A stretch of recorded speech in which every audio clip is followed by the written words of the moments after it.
Sandığa şairi Dusa dinler yalnız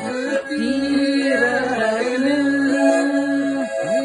Yaşımlar girbin Hastalık kışım yine Ağlatır konsun yüreğini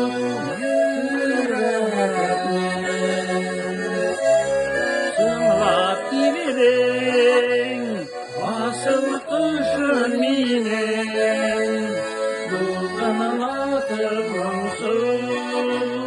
yürekli